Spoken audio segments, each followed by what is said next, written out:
From Altman to Zuckerberg, some of tech's biggest names are shelling out big bucks to Donald Trump's inauguration fund. The heads of Amazon, Meta, and OpenAI each pledging $1 million. With me now is technology reporter for the New York Times, David Yaffe-Bellany.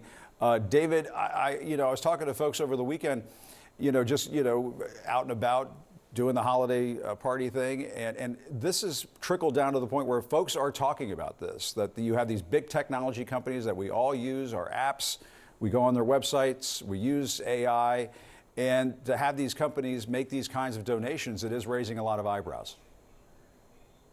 Yeah, it's really striking. I mean, a lot of these are companies and corporate executives that have been criticized by Trump and that in the past have been critical of Trump. And so it's pretty striking to see them abandon some of those critiques and kind of bend the knee to him. And so it's not a stretch to say bending the knee. I mean, that is how I suppose it's being viewed by the industry, people who cover the industry, people who are in the industry. Absolutely. I mean, the people that I speak to in the tech industry talk about the fact that this isn't a normal administration, that there's a kind of medieval court element to how currying favor in Trump's America works, and that, taking a personal trip to Mar-a-Lago, giving to the inaugural fund, that those sorts of steps are kind of crucial if you want to establish yourself as an important player who's respected by the administration and can kind of get what you want in Washington. Yeah, and it also, I mean, it just sounds unseemly to pay $1 million to an inauguration fund with an incoming administration where your industry is obviously going to be, on the table for discussion when it comes to policies, regulations, you name it. It does raise a lot of questions.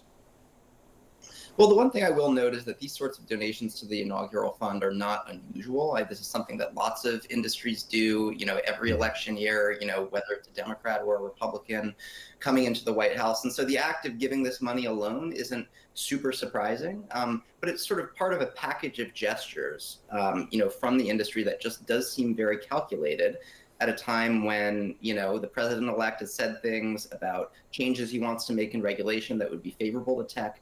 It does sort of give the sense of an industry that's trying to kind of cash in on, an election outcome that could be good for tech companies and for their bottom line. And Trump's history with big tech executives hasn't always been the best. You had Zuckerberg once banned Trump from Facebook. Trump repeatedly attacked Amazon and Bezos' Washington Post. Now there are reports that Amazon Prime will be streaming the inauguration ceremony. I was at the White House on the day that he was banned from Twitter. And the worry at the time, for people who don't remember, was that he might incite more political violence in this country. That was why he was banned on Twitter. And so I'm just curious what you see in terms of how these relationships might be shaking out in the new administration.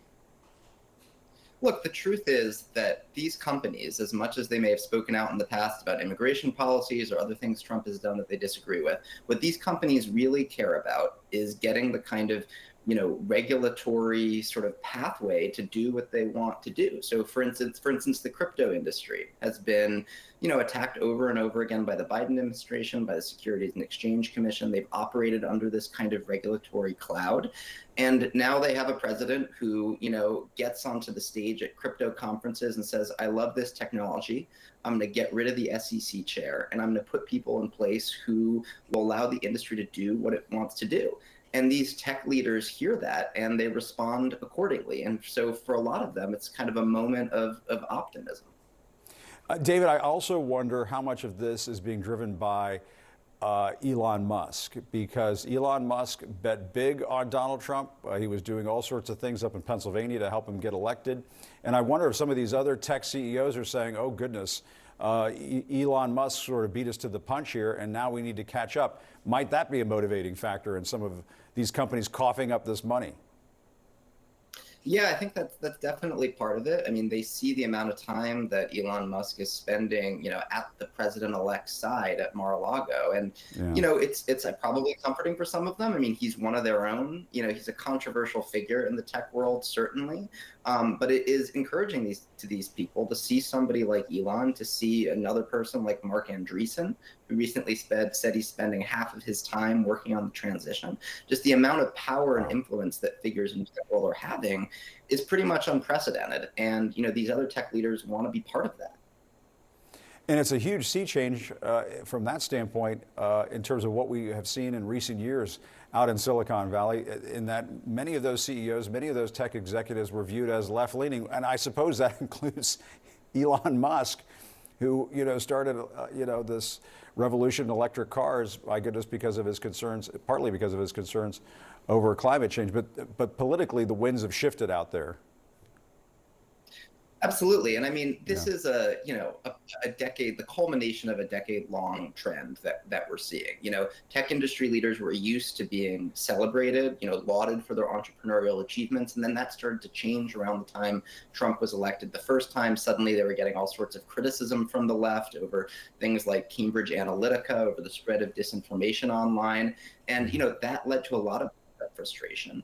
And you're seeing some of that emerge now in this kind of more right-wing pro-Trump sentiment flowing from an industry that historically maybe didn't believe in those things. Yeah, it's raised a lot of talk of a so-called broligarchy that we might have taking shape here as Trump is going into office. David Yaffee-Bellany, great reporting as always. Thanks so much. Really appreciate it.